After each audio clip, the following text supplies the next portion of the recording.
নমস্কার বন্ধুরা, লক্ষ্মী কুটিরের রান্নাঘরের পক্ষ থেকে সবাইকে অনেক অনেক স্বাগত। আজকে যে ছাঁচি কুমড়োর মধ্যে পোস্ত ভরে ভাজা করব।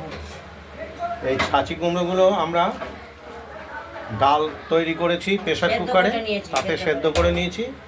মাঝখানে চেরা আছে আর হলুদ মাখিয়ে নিয়েছি। আর এখানে পোস্ত বেটে 4টে সমান ভাগে ভাগ করে নিয়েছি। পোস্ত কাঁচা লঙ্কা বাটা, এটা দেখতেই পাচ্ছেন। এবার ছাঁচি কুমড়োর ভেতরে এই পোস্ত লঙ্কা বাটার পুরগুলো ভরবো আর দেব ভাজা করব, দেখতে থাকুন। আমি বলেছি না। আর কড়াইতে তেলটা আমরা সর্ষের তেল বসিয়ে দিয়েছি। তেলটা গরম হয়ে গেছে, অলরেডি গরম হয়ে গেছে। এবার আমরা এই পোস্তর পুর ভরে আমরা কড়াইয়ের তেলে দিয়ে দিচ্ছি। এগুলোকে আমরা এপিট ওপিট করে ভাজা করে নেব। সুন্দর একটি সুস্বাদু খাবার।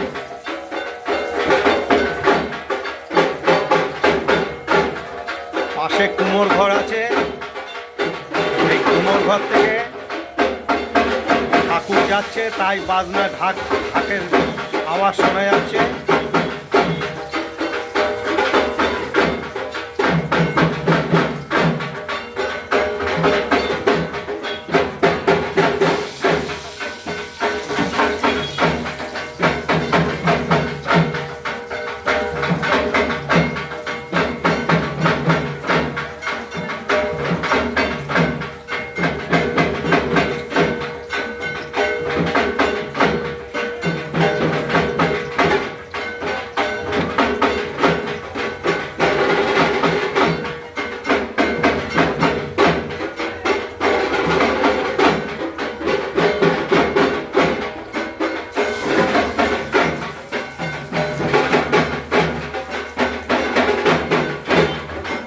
আমরা কড়াইতে ভাজা করতে দিয়ে দিলাম, ভাজা হতে থাকুক।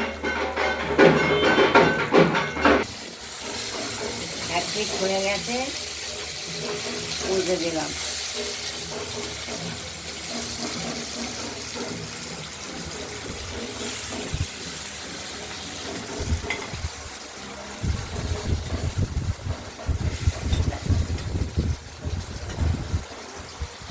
পিঠটা হলেই হয়ে গেল,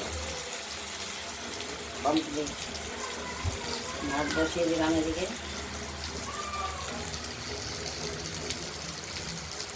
পোস্ত আর কাঁচা লঙ্কার বাটার পুর ভরে চাল কুমড়োর মাঝে। কচি চাল কুমড়ো চাই, সেই কচি চাল কুমড়ো। চাল কুমড়োটা একটু কচি হতে হবে, তাহলে খেতে টেস্ট হবে। এটা প্রথমেই আমরা সেদ্ধ করে নিয়েছিলাম, বারবার বলতে হবে। এবার ভাজা হচ্ছে, দেখতে থাকুন। খুব সুন্দর একটি স্বাদের তরকারি হয়ে গেছে।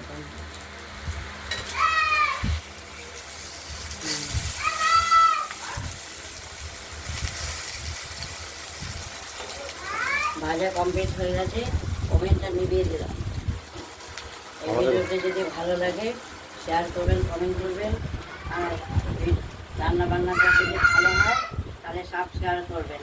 আজকে বন্ধু ভালো থাকবেন, সুস্থ থাকবেন, সাবধানে থাকবেন। তোর গলা চিনে ফেলবো, আসছি।